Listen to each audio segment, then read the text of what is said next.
Oke. Alhamdulillah nahmaduhu wa nasta'inuhu wa nastaghfiruh. A'udzubillahi min syururi anfusina wa min sayyiati a'malina may yahdihillahu fala mudhillalah wa may yudhlilhu fala hadiyalah. Asyhadu an la ilaha illallah wa asyhadu anna Muhammadar abduhu wa rasuluh alladzi la nabiyya ba'dahu amma ba'du.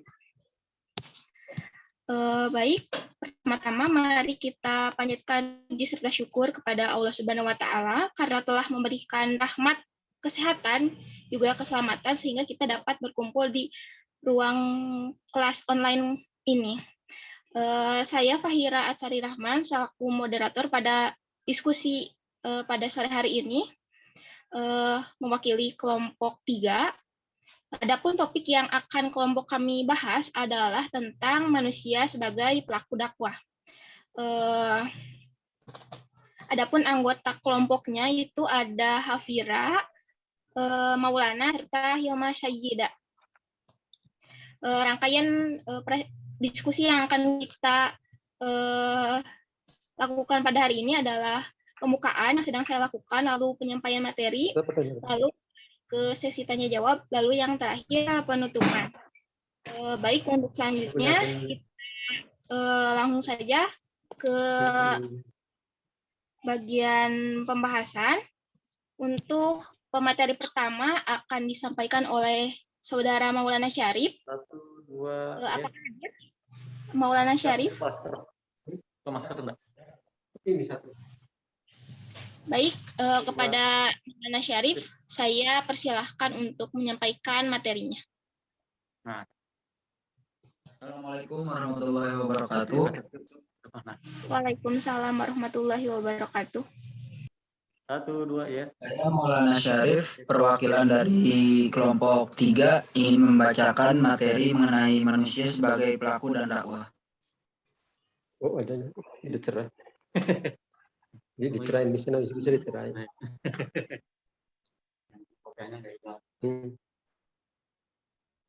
Slide selanjutnya nih.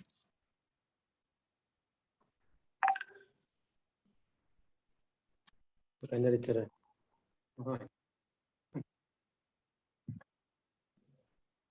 Yang pertama itu ada pengertian dai dan mad'u. Kata dai berasal dari bahasa Arab. Bentuk mudzakkar yang berarti yang mengajak. Kalau muannas itu perempuan disebut daiyah. Sedangkan dalam kamus besar bahasa Indonesia, dai adalah orang yang pekerjaannya berdakwah atau pendakwah. Melalui kegiatan dakwah, para dai menyebarluaskan ajaran Islam. Dengan kata lain, dai adalah orang yang mengajak kepada orang lain, baik secara langsung atau tidak langsung, melalui lisan, tulisan, atau perbuatan untuk mengamalkan ajaran-ajaran Islam. Atau menyebarluaskan ajaran Islam, melakukan upaya perubahan ke arah kondisi yang lebih baik menurut Islam. Selanjutnya.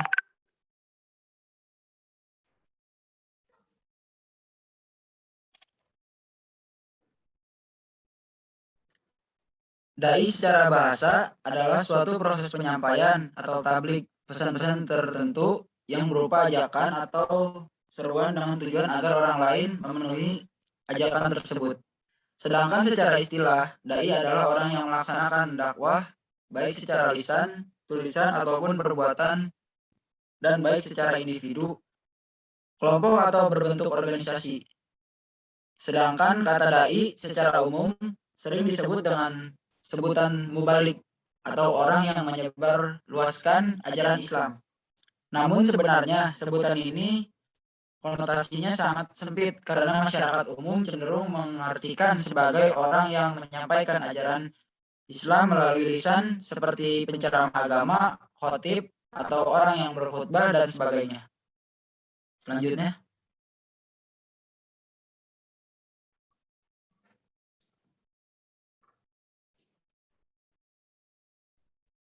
Untuk memperoleh gambaran tentang dai dan mad'u lebih dalam lagi akan dipaparkan tentang pengertian dari dakwah. Berikut pengertian dakwah menurut para ahli. Yang pertama, menurut Muhammad Nasir berpendapat dakwah dalam arti luas adalah kewajiban yang harus dipikuli oleh tiap-tiap muslim dan muslimah. Dan yang kedua, menurut Ahmad Hashmi dalam bukunya Dustur Dakwah menurut Al-Quran. Dakwah atau Islamiyah adalah mengajak orang lain untuk meyakini dan mengamalkan akidah dan syariah Islam yang terlebih dahulu diyakinkan dan diamalkan oleh pendakwanya sendiri.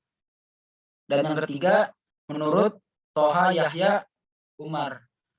Dalam buku Ilmu Dakwah karya Muhammad Ali Aziz, ia mengatakan bahwa dakwah adalah mengajak manusia dengan cara bijaksana kepada jalan yang benar sesuai dengan perintah Tuhan untuk kemaslahatan dan kebahagiaan mereka di dunia dan akhirat. Dan yang keempat, menurut Muhammad Ali Aziz sendiri dalam bukunya Ilmu Dakwah mendefinisikan dakwah adalah segala bentuk aktivitas atau penyampaian ajaran Islam kepada orang lain dengan berbagai cara yang bijaksana untuk terciptanya individu dan masyarakat yang menghayati dan mengamalkan ajaran Islam dalam semua lapangan kehidupan. Untuk materi selanjutnya akan dibacakan oleh saudari Imoy.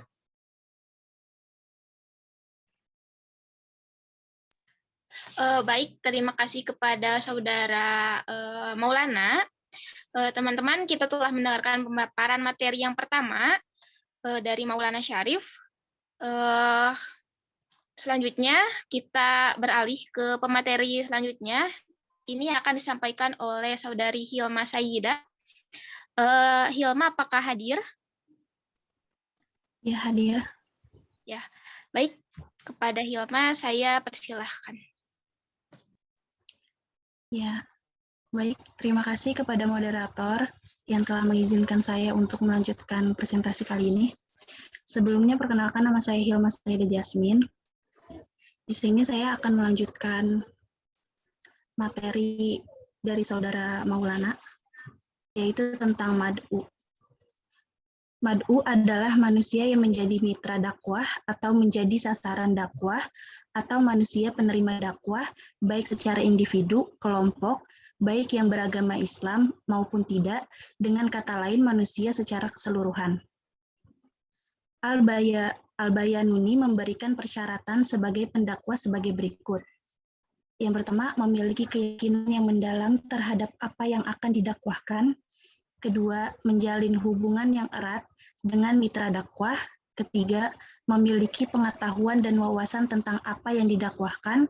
Keempat, ilmunya sesuai dengan perbuatannya dan konsisten atau istiqomah dalam pelaksanaannya. Yang kelima, memiliki kepekaan yang tajam. Yang keenam, bijak dalam mengambil metode. Yang ketujuh, perilakunya terpuji. Yang kedelapan, berbaik sangka dengan umat Islam. Yang kesembilan, menutupi celah orang lain.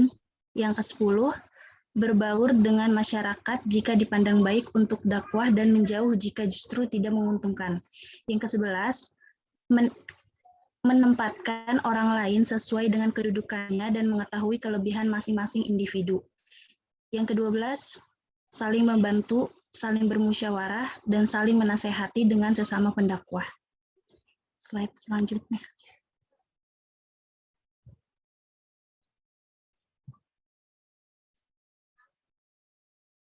Dari segi pemahaman mengenai ajaran Islam, ada 3 tingkatan pendakwah. Yang pertama, pendakwah mujtahid, yaitu orang yang mampu mencurahkan pemikiran dalam menggali pemahaman langsung dari Al-Quran dan Al-Sunnah.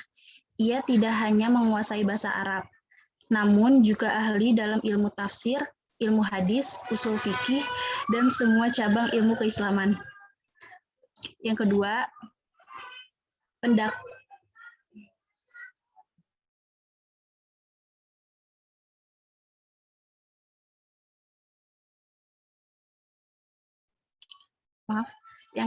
pendakwah mutabi, yaitu orang yang tidak memiliki kemampuan seperti yang dimiliki pendakwah mujtahid.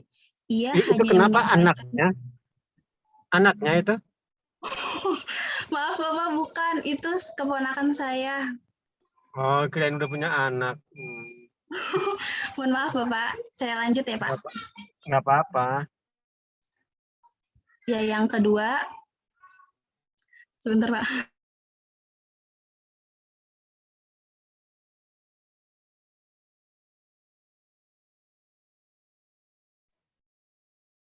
Yang kedua, pendakwah mutabi, yaitu orang yang tidak memiliki kemampuan seperti yang dimiliki pendakwah mujtahid. Ia hanya menyampaikan pemikiran pendakwah kelompok pertama seperti Ibnu Katsir dan sebagainya. Yang ketiga, pendakwah muqallid, yaitu orang yang hanya memahami ajaran Islam secara dangkal tanpa mengetahui dasar hukumnya secara detail, tapi ia telah terpanggil untuk menyampaikan kepada mitra dakwah. Slide selanjutnya. Selanjutnya yaitu ada tugas sebagai dai, yaitu berdakwah ialah mengajak kebaikan kepada masyarakat. Berdakwah tidak hanya dilakukan dengan jalan berpidato atau berceramah di atas panggung, tetapi dakwah akan lebih efisien jika dilakukan dengan hikmah.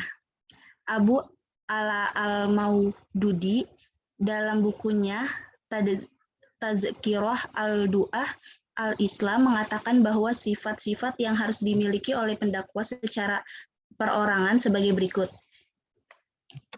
Yang pertama, sanggup memerangi musuh dalam dirinya sendiri, yaitu hawa nafsu demi ketaatan kepada Allah Subhanahu wa Ta'ala dan Rasul-Nya. Yang kedua, sanggup berhijrah dari hal-hal yang maksiat yang dapat merendahkan dirinya di hadapan Allah Subhanahu wa Ta'ala dan di hadapan masyarakat. Yang ketiga, mampu menjadi uswatun hasanah dengan budi dan akhlaknya bagi mitra dakwahnya. Yang keempat, memiliki persiapan mental. Slide selanjutnya.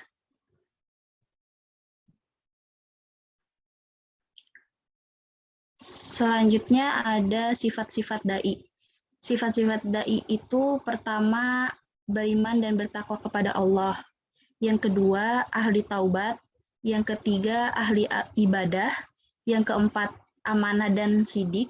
Yang kelima, pandai bersyukur. Yang keenam, tulus ikhlas dan tidak mementingkan pribadi. Yang ketujuh, ramah dan penuh pengertian. Yang kedelapan, tawadu atau rendah hati. Yang kesembilan, tidak memiliki sifat egois. Lanjut.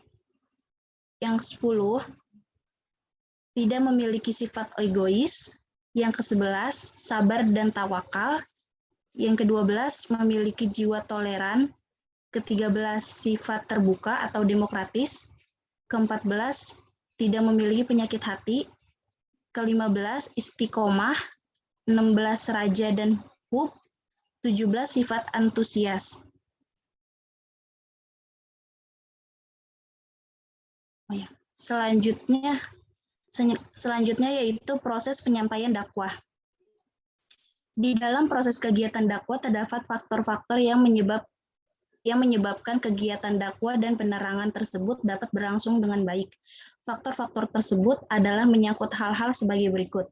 Yang pertama, pelaksanaan dakwah yang disebut juru dakwah atau juru penerang agama di kalangan masyarakat dikenal dengan sebutan para mubalik. Yang kedua, objek atau sasaran dakwah yang berupa manusia yang harus dibimbing dan dibina menjadi manusia beragama sesuai dengan tujuan dakwah.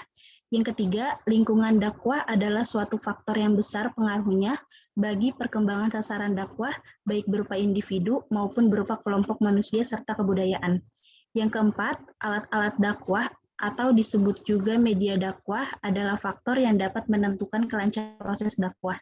Yang kelima, tujuan dakwah adalah suatu faktor yang menjadi pedoman arah proses yang dikendalikan secara sistematis dan konsisten.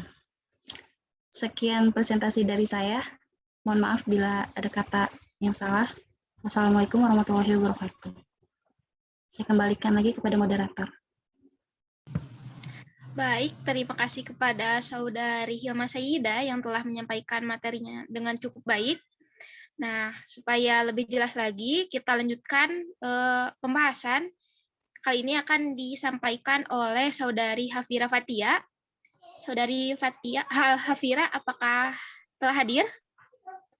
Hadir, moderator. Ya, baik. Mari kita dengarkan pemaparan materi dari Hafira. Kepada Hafira, saya persilahkan. Bismillahirrahmanirrahim. Perkenalkan, nama saya Hafira Fatia Rehani. Terima kasih kepada moderator yang telah mempersilahkan saya untuk menyampaikan materi selanjutnya yang telah disampaikan oleh Saudari Hilma Saida Jasmine. Selanjutnya ada proses penerimaan dakwah.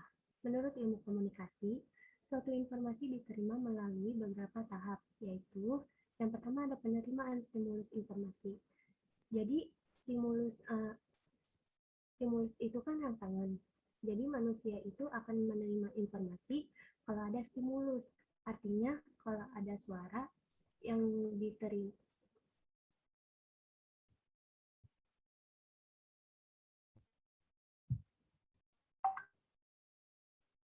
Apakah terdengar suara saya? Coba bisa lebih besar, volumenya bisa dibesarkan lagi enggak, Hafira? Soalnya cukup terdengar kecil.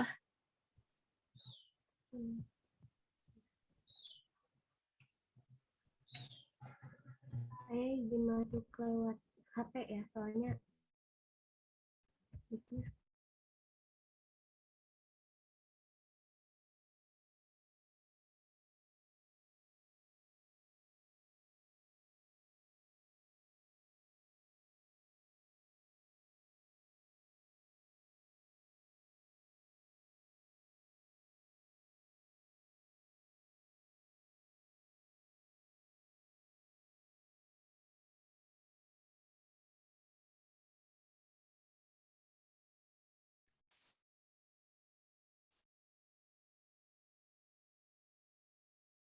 Apakah suara saya terdengar? Tapi ada suara pantulan gitu. Coba salah satu mic-nya dimatikan. Itu pakai yang di HP atau yang di laptop?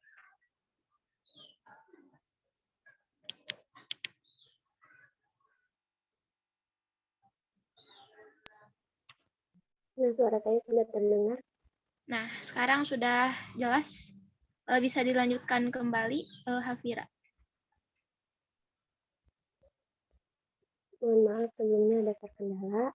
Jadi selanjutnya itu ada proses penerimaan dakwah.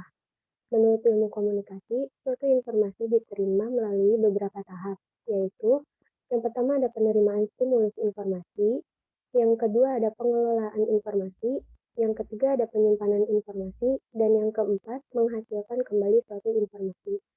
Di sini saya akan menjelaskan secara rinci. Jadi penerimaan stimulus informasi tersebut, stimulus itu kan rangsangan. Jadi manusia itu akan menerima informasi kalau ada stimulus. Artinya kalau misalkan ada suara yang akan diterima oleh panca indera kita yang kita miliki, kan otomatis didengar nih oleh panca indera kita, yaitu telinga. Nah, stimulus itu biasanya datangnya dari mulut. Penerimaan informasi, kalau misalkan nggak ada stimulus informasi, berarti nggak ada informasi yang bisa disampaikan atau informasi yang akan diterima oleh kita. Nah, yang kedua kan pengelolaan informasi. Setelah stimulus informasi dikelola dan diterima oleh panca indera yang kita miliki, lalu stimulus itu atau rangsangan baru dikelola oleh otak kita. Informasinya itu tentang apa, atau masalahnya tentang apa, pokoknya itu bagaimana caranya si informasi itu dikelola oleh kita. Terus selanjutnya ada penyimpanan informasi. Setelah dikelola dan dapat diterima, baru disimpan informasi ini. Misalnya, ada informasi bahwa besok dilakukannya pembelajaran tatap muka. Itu kan diterima oleh mata kita jika informasi itu melalui WhatsApp group. Nah, kok dicerna nih oleh otak kita tuh. Nah, kalau misalkan besok tatap muka dan kita akan mencernanya, kita akan berpikiran besok kegiatannya di mana ya, besok dengan siapa, dan besok kegiatannya dilakukan pada jam berapa gitu. Selanjutnya ada menghasilkan kembali suatu informasi. Setelah dikelola dan dapat Kemudian ada menghasilkan kembali suatu informasi. Nah, penyimpanan informasi itu bakal kita simpan dan diingat informasi yang akan kita dapat. Setelah disimpan, kita tuh akan merespon balik. Kalau informasinya itu secara tulisan, biasanya kan kita akan meresponnya dengan baik Bapak terima kasih atau dengan baik Ibu terima kasih atas informasinya. Nah, kalau misalkan dengan secara langsung, kita akan bisa face to face untuk memberikan informasi yang kita terima. Dan itu respon dari stimulus informasi yang akan kita terima. Slide selanjutnya.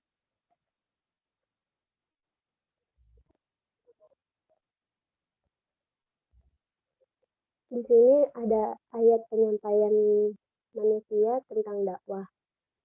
Terdapat di dalam surat Yunus ayat 25. A'udzu billahi minasy syaithanir rajim. Bismillahirrahmanirrahim. Wallahu yad'u ila daris salam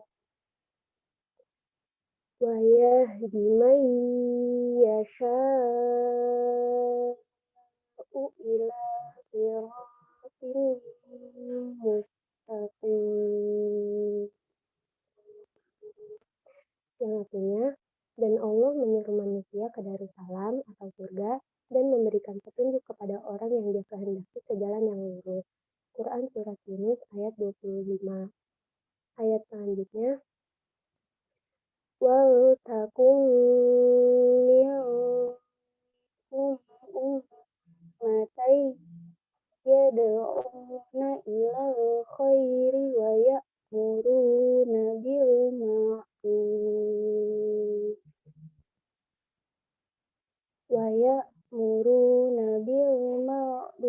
wa yanhauna 'anil munkar wa ulaika humul muflihun. Dan hendaklah di antara kamu ada segolongan orang yang menyuruh kepada kebajikan, menyuruh berbuat yang ma'ruf, dan mencegah dari yang munkar. Dan mereka itulah orang-orang yang beruntung. Quran Surat Ali Imran ayat 104. Dan yang terakhir ada Surat An-Nahl ayat 125. Ud'u ila sabili rabbika bil hikmati wal mau'izatil hasanati wajadilhum billati hiya ahsan. Inna rabbaka huwa a'lamu biman dhalla 'an sabilihi wa huwa a'lamu bil muhtadin. Sadaqallahul azim. Serulah manusia kepada jalan Tuhanmu dengan hikmah dan pengajaran yang baik, dan berdebatlah mereka dengan cara yang baik. Sesungguhnya Tuhanmu, dialah yang lebih mengetahui siapa yang sesat dari jalannya, dan dialah yang lebih mengetahui siapa yang mendapat petunjuk. Mungkin cukup sekian pemaparan materi yang telah disampaikan oleh saya. Kurang lebihnya mohon maaf. Saya kembalikan kepada moderator. Baik, saya ambil kembali. Terima kasih kepada Saudari Hafira yang telah menyampaikan materinya. Alhamdulillah untuk materi dalam pembahasan kali ini telah selesai disampaikan. Namun sebelumnya saya akan menyimpulkan apa saja yang dibahas di presentasi kali ini. Nah, dapat disimpulkan bahwa dakwah itu adalah suatu kegiatan untuk menyampaikan, mengajarkan, mengajak, serta mempraktikkan ajaran Islam di dalam kehidupan sehari-hari. Sedangkan dai adalah orang yang menyampaikan ajaran Islam kepada mad'u atau objek dakwah.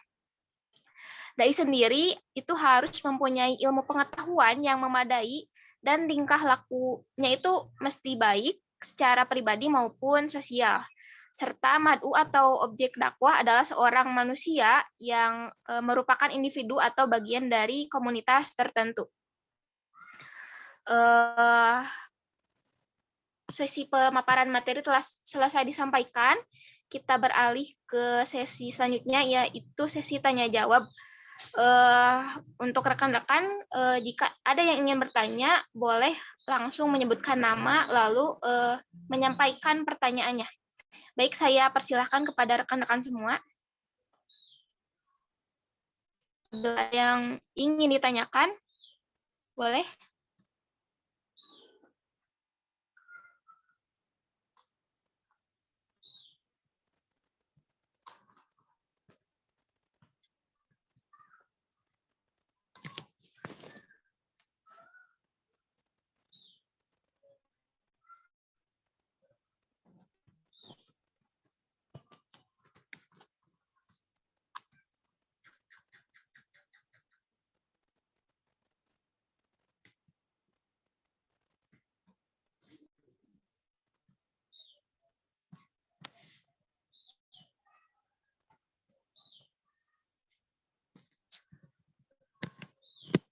Kepada rekan-rekan semua, jika ada yang ingin ditanyakan, boleh langsung open mic, atau misalkan jika ada yang terkendala, boleh melalui chat room di Zoom ini. Saya persilahkan.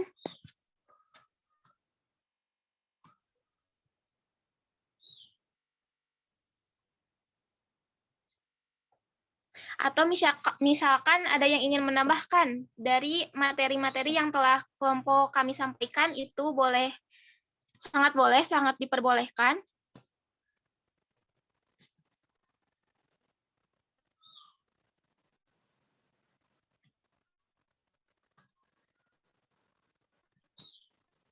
Boleh saya izin bertanya?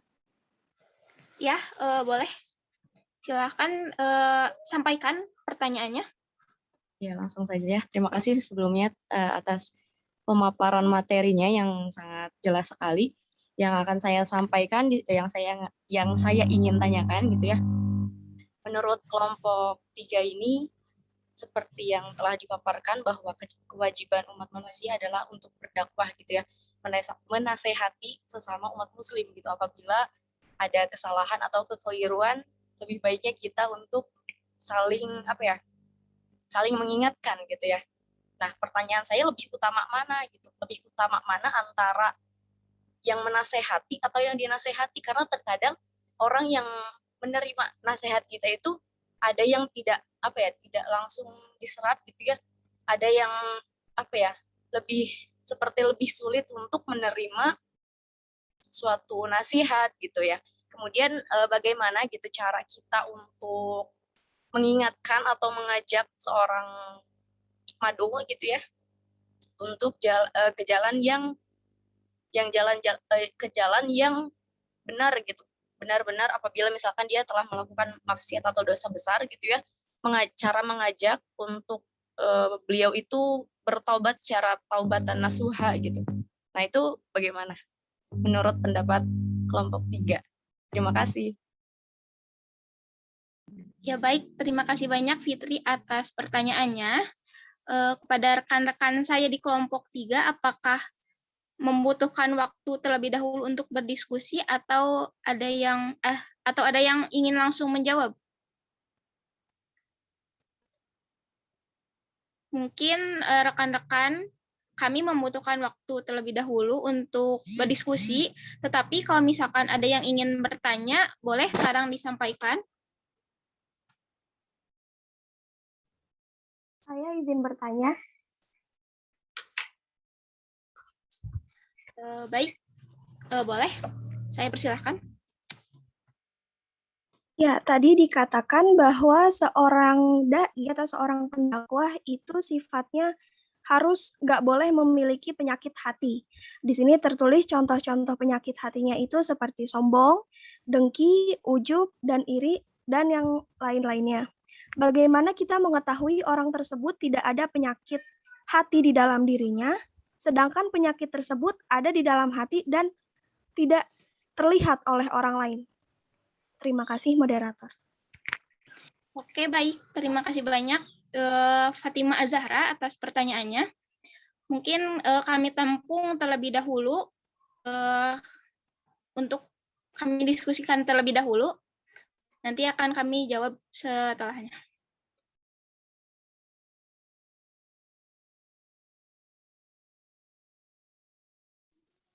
Izin masuk. Fitri tadi teh nanya apa? Bisa diperjelas nggak?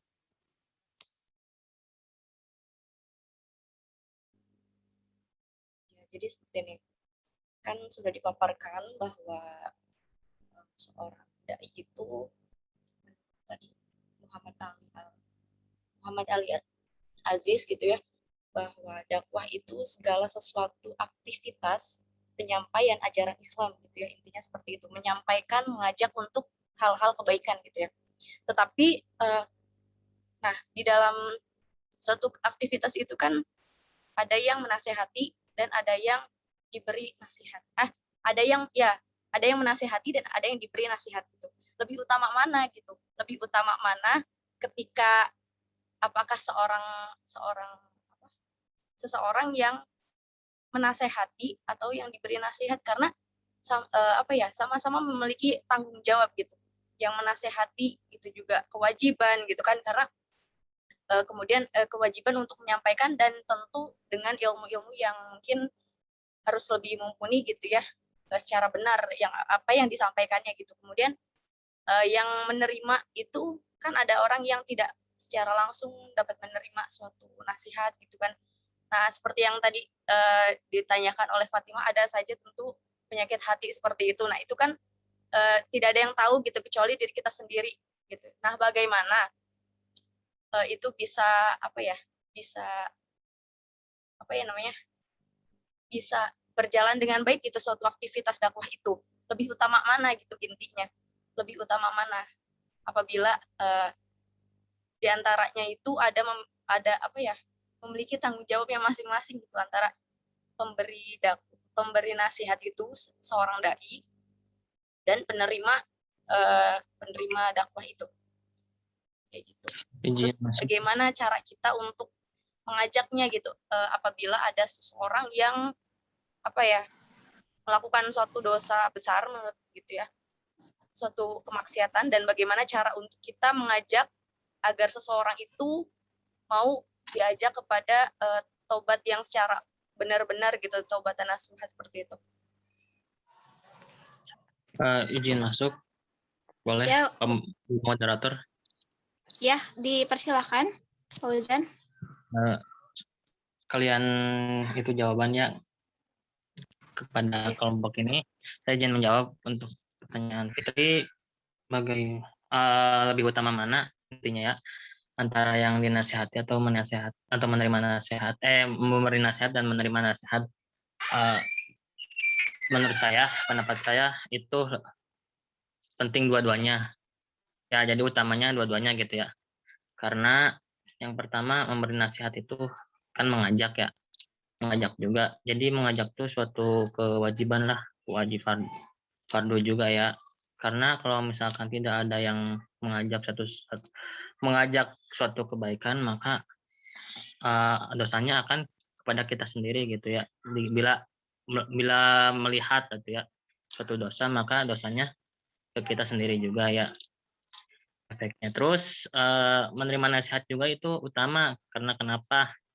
Karena bila misalkan kita salah, kita memang harus introspeksi diri gitu. Tidak semata-mata mungkin memang buta gitu ya kalau kita melakukan kesalahan. Jadi seolah-olah kebenaran itu hak atas kita sendiri gitu, kemauan kita sendiri. Nah, di situ juga kita harus sadar gitu ya, perlu dibenahi bahwasanya kita itu tidak boleh seperti itu. Karena apa?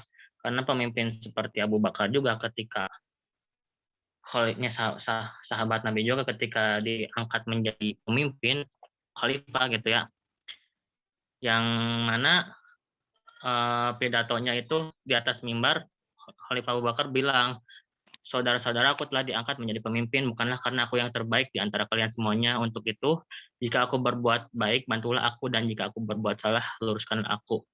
Nah, dari situ kita lihat bahwa seorang pemimpin juga seperti sahabat Nabi ya yang sangat mulia itu ingin dikritik gitu ya, tidak seperti ingin dikritik itu bahwa jabatan itu bukan segalanya gitu ya, karena solusi dan masukan itu dari rakyat-rakyat juga gitu, dari orang-orang lain juga gitu, karena yang seseorang pemimpin bisa diangkat tuh karena ada faktor lain juga gitu, faktor luar juga gitu.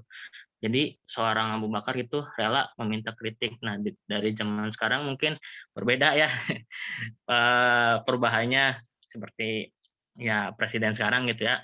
Sistem pemerintahannya ketika memang ingin dikritik tapi seolah-olah menindas gitu dan menjadi otoriter gitu. Ya saya sih bukan menyalahkan ke presidennya, mungkin dari oknum-oknumnya yang mencoba, ya intinya mah baik gitu, mencoba untuk memberi saran gitu ya, mengkritik, tapi malah menindas yang ingin dikritik itu gitu. Mungkin dari sistem pemerintah sekarang saya sangat tidak suka juga ya, kurang suka lah. Ya begitu, mungkin dari atasannya begitu, dari sistem pemerintah begitu. Jadi kita harus berusaha untuk bila ingin jadi pemerintah gitu, sebisa mungkin kita bisa merubah perwujudan dunia ini ke jalan yang lebih baik gitu. Mungkin dari saya. Terus tambahan lagi apa tadi teh? Tadi terakhir itu apa? Wait, Podi, ada lupa lagi. Ya, Astagfirullah. misalkan gini, apabila ada seorang yang misalkan telah melakukan dosa gitu ya, menurutnya dosa besar gitu, suatu kemaksiatan gitu. Nah, seseorang itu pengen bertobat secara betul-betul gitu, taubatan nasuha. Nah, bagaimana seorang gitu ya, kita seorang dai gitu ya, untuk mengajak dan mengingatkan supaya benar-benar tobatnya tuh agar tidak terulang kembali seperti itu. Mungkin banyak metodenya, izin menjawab juga. Mungkin banyak metodenya ya, dari zaman-zaman dahulu, sufi-sufi dahulu berbeda lah cara mendekatkan diri kepada orang-orang yang telah berbuat dosa atau fasik ya. Di antaranya mungkin karena sobat sufi yang sukanya dulu tuh mabok terus minum ya, intinya minum tapi di seling minum itu mereka berdakwah gitu, bukan siapa ya, adalah gitu ya zaman dulu gitu, lupa lagi riwayat biografinya, saya pernah mendengar dan baca juga. Jadi berbeda juga konteksnya, ada juga yang emang berdakwah gitu secaranya individual, jadi perorangan gitu, langsung ke orangnya, tidak boleh begini.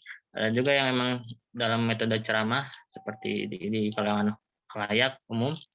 Nah itu berbeda-beda ya.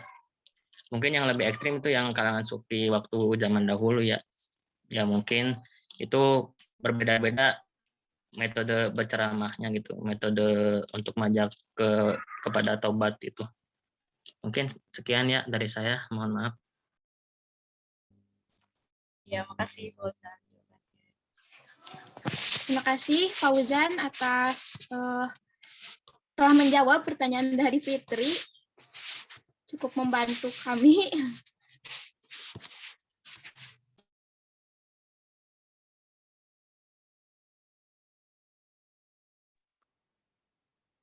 Ya, cukup ya.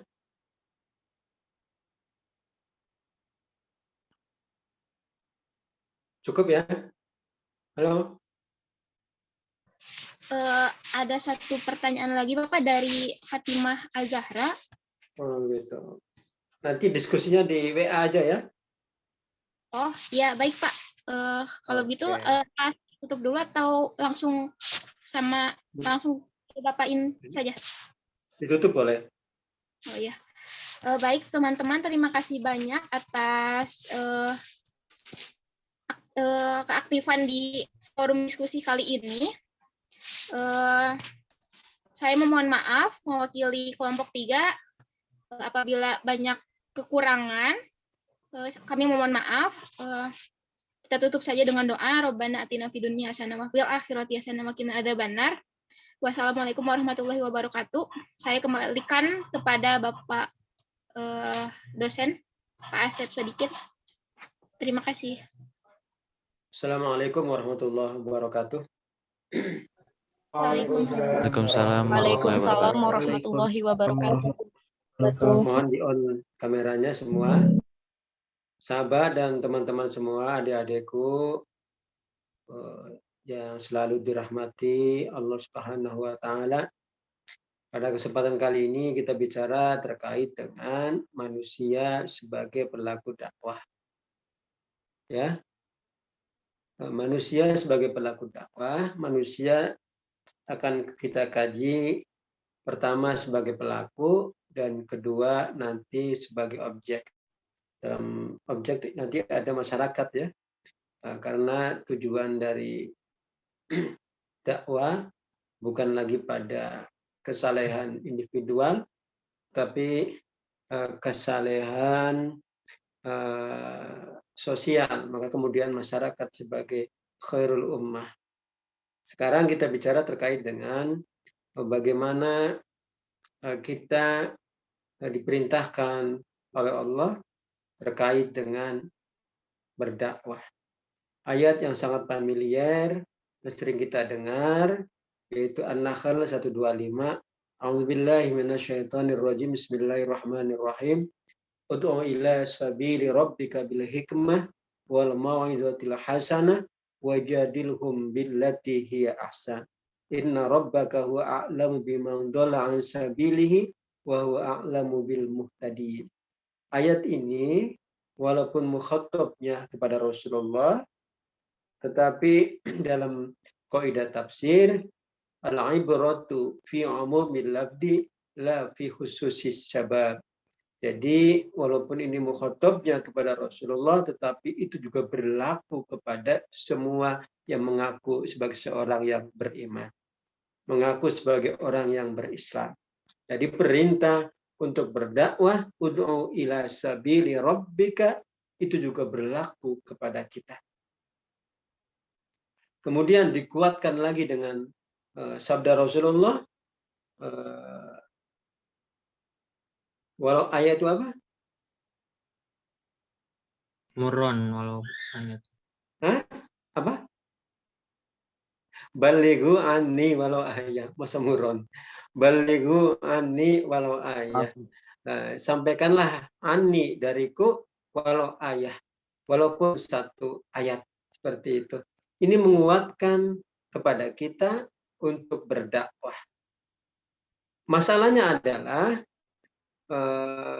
kita semua itu akan menjadi seorang dai, akan menjadi seorang pendakwah seperti itu. Dalam kajian filsafat dakwah dan dalam kajian ilmu dakwah, kita sebagai seorang dai, kita sebagai seorang pendakwah tidak begitu saja seperti itu. Tetapi ada kualifikasi, tetapi ada kompetensi yang harus dimiliki seperti itu ya. Yang terjadi sekarang apa? Orang dengan mudahnya melabeli dirinya sebagai seorang ustadz, melabeli dirinya sebagai seorang kiai, maka yang terjadi adalah kita tidak bisa kemudian membedakan mana dai, mana artis, kemudian mana mubaligh seperti itu ya. Anda pernah dengar ya kasus Nur Sugik itu ya. Nur Sugik itu adalah background-nya adalah seorang penjual obat yang biasa pandai untuk berretorika seperti itu ya. Nur Sugik itu yang kemudian melabeli dirinya dengan Gus itu ya. Padahal dia tidak punya keturunan Gus. Gus itu anak kiai ya. Tapi Nur Sugik itu tidak punya terah kiai. Juga ketika ditanya, saya belum pernah pesantren. Seperti itu. Jadi secara keilmuan, secara nasab keilmuan, tidak punya kompetensi dia untuk menjadi seorang pendakwah. Ya, sekarang kan kita simpang siur. Mana yang punya kompetensi, mana yang punya kemudian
Halo?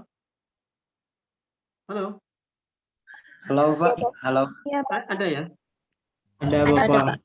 Ada Sorry, Bapak. tadi ada telepon masuk penting. Oke, saya teruskan. Jadi kesimpang siuran di media sosial yang kemudian menghancurkan kredibilitas pendakwah, menghancurkan kredibilitas seorang pendakwa secara umum seperti itu. Maka sekarang ini saatnya kita kemudian jihad. Jihad dalam bidang apa? Bukan jihad kemudian kita membawa perang, kemudian kita secara fisik, tapi kemudian jihad di media sosial. Jadi kita yang punya kompetensi keilmuan keagamaan, kita yang punya kompetensi keilmuan agama yang secara silsilah keilmuan kita semua punya seperti itu. Maka kita seharusnya kemudian mengisi semua media yang kita punyai dengan tulisan-tulisan keagamaan seperti itu ya. Jadi harapan saya makalah yang Anda punya itu kemudian diupload untuk kemudian bisa dibaca orang lain juga seperti itu. Kalau bisa dalam satu semester ini dokumentasi makalah-makalah kelas BKI B ini di Google Drive agar kemudian orang lain juga bisa mengakses terkait dengan informasi-informasi keagamaan seperti itu ya. Kalau kita kemudian semua berjuang untuk masuk di dalam Google dan ketika orang mencari terkait dengan keagamaan, maka kemudian yang muncul adalah kita-kita. Bukan mereka-mereka yang tidak punya silsilah keilmuan, yang tidak punya kompetensi keilmuan agama seperti itu. Saya teringat gini, tausiah dari Gus Baha. Jadi harusnya kita yang punya kompetensi agama harus ada pelang, ya. Ada pelang yang menunjukkan kita itu ahli dalam bidang apa. Ya, orang lain mah dalam keilmuan umum itu terpampang, dokter gigi, dokter jantung, atau apapun itu, bidan. Mereka jelas orang rujukannya ke kemana seperti itu. Sekarang kan kita rancu. Jadi siapa yang ahli fikih? Kemudian siapa yang ahli tasawuf? Kita jarang untuk menampilkan identitas diri kita seperti itu. Harusnya kata Gus Baha itu kita juga kemudian tidak perlu takut untuk kemudian melamirkan diri kita sebagai ahli bidang agama apa seperti itu dalam bidang agama. Sekarang juga menjadi rancu ya kalau kita bicara. Sekarang kita gelarnya esos. Esos itu kan sama dengan perguruan tinggi lain umum seperti itu. Maka kemudian kita tentunya harus kemudian punya distingsi yang kemudian membedakan kepada mereka. Dulu masih mending ada sarjana komunikasi Islam, ada Islam-Islamnya. Sekarang mah enggak. Kita sama dengan gelar mereka yang kuliah di luar UIN atau IAIN. Maka teman-teman sahabat-sahabat semua, nah, jadi di sisi lain kita diperintahkan oleh Allah seperti itu, tapi kemudian dalam keilmuan dakwah dan dalam filsafat dakwah kita harus punya kompetensi yang menjadi kualifikasi seperti itu. Tadi dalam makalah sudah bagus sekali memberikan rincian seperti itu, tapi secara simple akan dibagi menjadi 3 itu. Pertama adalah kekuatan intelektual, kemudian kekuatan moral, dan kekuatan spiritual. Jadi dari 3 yang dibahas itu bisa kita kelompokkan. Kekuatan intelektual itu adalah bagaimana kemudian seorang pendakwah, seorang dai harus mampu dan menguasai berbagai keilmuan keagamaan seperti itu. Ya fikihnya, ya tasawufnya, ya akidahnya, kemudian ilmu-ilmu keagamaan yang lain, gramatika bahasanya, karena bahasa Quran adalah bahasa Arab, hadis juga bahasa Arab, maka kemudian gramatika bahasa itu menjadi penting bagi seorang dai dan seorang mubalik. Jangan sampai kemudian kita ditertawakan terkait dengan tasrif atau nahu seperti itu ya. Itulah yang kemudian menjadi kompetensi yang harus kita punyai seperti itu. Yang kedua, kekuatan moral. Kekuatan moral tadi sudah dijelaskan dalam pemakalah. Bagaimana sifat-sifat akhlak mahmudah harus menghiasi diri kita, harus menghiasi perilaku kita. Ketawaduan, tidak sombong, seperti itu. Kemudian punya integritas, bagaimana kesesuaian perkataan kita dengan perilaku kita, itu integritas, itu bagian dari kekuatan moral. Dan semua akhlak-akhlak yang terpuji harus menjadi hiasan kita, seperti itu ya. Banyak sekali ustadz-ustadz yang kemudian di akhir perjalanan dalam hal rumah tangga saja berantakan, itu bisa menjadi citra yang kurang bagus, seperti itu ya. Itu salah satu yang kemudian menghiasi, bagaimana menghiasi citra kita menjadi seorang kiai, menjadi ustadz, harus tetap kemudian menjaga muru'ah, menjaga hal-hal yang kemudian menjauhkan dari hal-hal yang merendahkan derajat kita sebagai seorang pendakwah. Dan yang ketiga, bisa kita simpulkan bahwa ada kekuatan spiritual di situ. Kekuatan spiritual itu bisa dibentuk, bisa kita asah dengan ibadah, dengan takwa, seperti itu ya. Juga dengan riado. Kalau dulu kiai-kiai saya memberikan ijazah agar kemudian punya spiritual yang matang dengan memberikan wirid atau apa seperti itu bagian dari ijazah yang kemudian mematangkan spiritual kita. Senin Kemis kita atau puasa, hal-hal yang puasa sunnah, itu bagian dari riado kita, seperti itu ya. Jadi itulah yang kemudian secara simpel saya klasifikasikan menjadi 3, tapi kemudian bisa lebih rinci lagi, banyak sekali yang terjadi dalam pemakalah. Mungkin itu sekilas dari saya. Mudah-mudahan pada sore hari ini penuh dengan keberkahan. Mudah-mudahan juga kita semua senantiasa sehat walafiat. Nanti diteruskan diskusinya di grup WA ya. Fahira. Hadir, Pak. Faiz. Hadir, Pak, hadir. Faisal. Hadir, Bapak. Farah. Bapak, Farah lagi izin di jalan, lagi ke Tasik. Fatimah. Hadir, Pak. Ya, itu bukan izin atau nggak ikut kuliah. Oh Izin iya, di jalan. izin. Oh, izin ya. Iya. Ya. Izin Farah ya.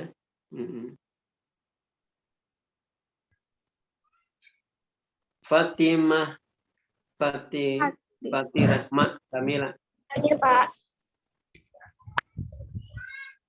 Fatimah Zahra kemarin kemana?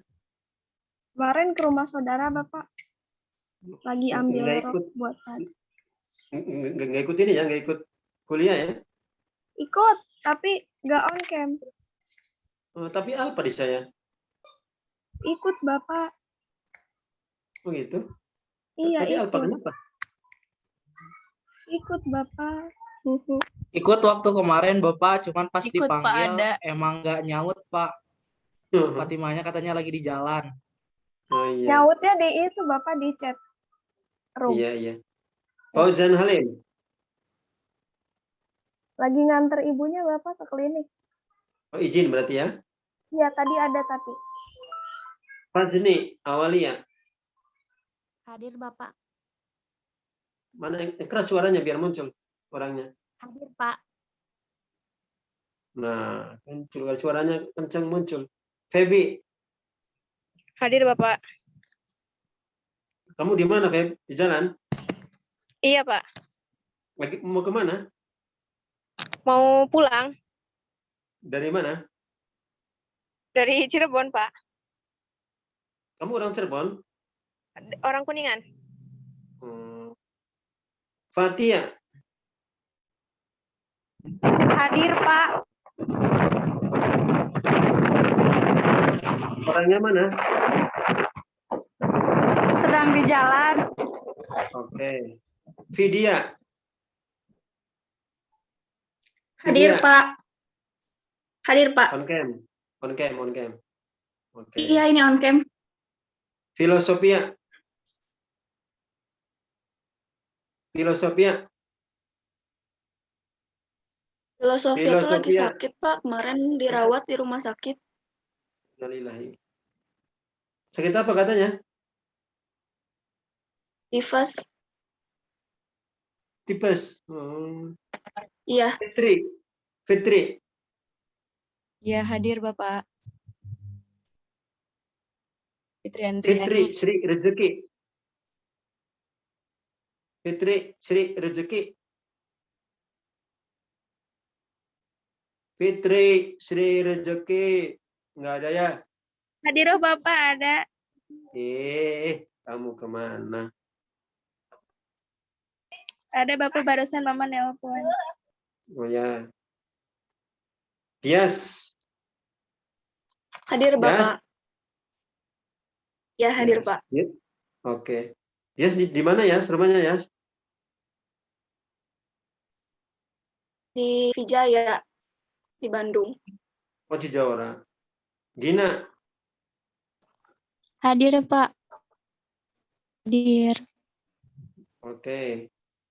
Hana. Hadir, Pak. Hani. Hadir, Pak. Mana Hani? Hadir, Pak. Iya. Kalau ngomong sekali tidak muncul. Ya, oke. Hasifah. Hadir, Bapak. Ngomong lagi. Oke. Hafira. Hafira. Hafira. Satu lagi nih. Hafira. Nggak ada. Kalau 3 kali, Alpa Ada ya. Bapak. Mungkin terkendala ya. Tadi yang presentasi Pak. Hadir Oh, Bapak. gitu? Mana Hafira? Hadir Hafira? Bapak tadi Hadir, tuh. Bapak, hadir. Oh ya. Hadir, Pak. Irma. Oh, Hafira ya hadir. Di mana Hafira? Rumah di mana? Di Karawang, Bapak. Kerawangnya di mana? Jelek banget sinyalnya. Di Cikampek. Cikampek mah atuh kota atuh. Nah, tuh ini lep-lepan gitu sinyal teh. Bapak tuh apa lebih gede? Pakai kartu Telkomsel ya. Biar bagus.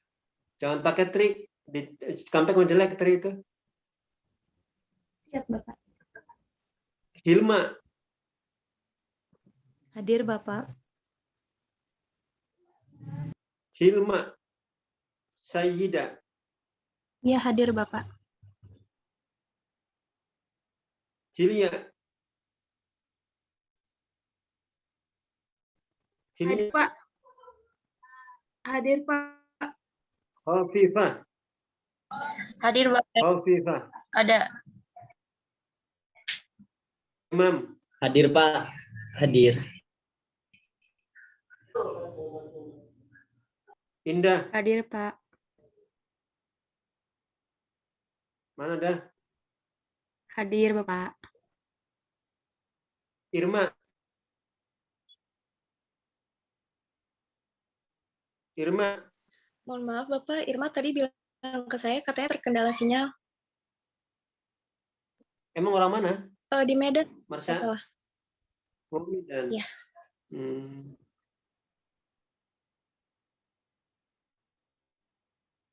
Jane. Jane.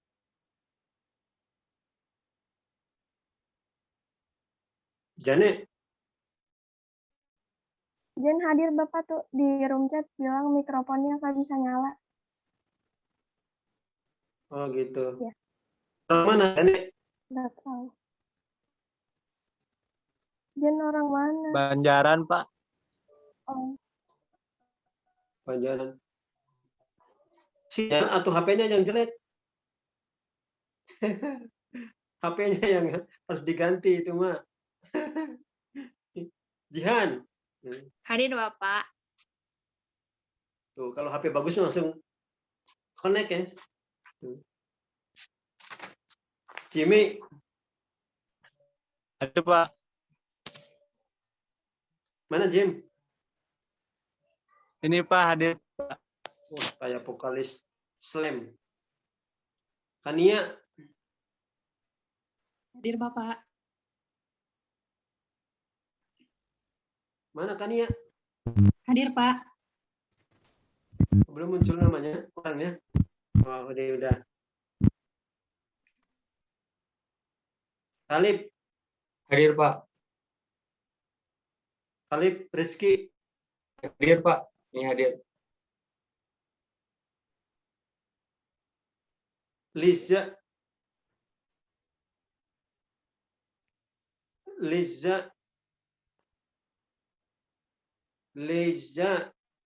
Nggak ada ya? Hadir Bapak, ada. Ada Pak itu. Mana Liza? Hadir Bapak. Mana orangnya? Hadir. Liza. Itu Fitri yang muncul. Fitri si rezeki. Hadir Bapak. Sinyalnya. Laili mana Laili? Laili Ahdian. Hadir Pak. Laili hadir. Liza sekarang. Liza. Tadi sudah Bapak. Sudah. Lutfi. Ananda. Nurfadilah.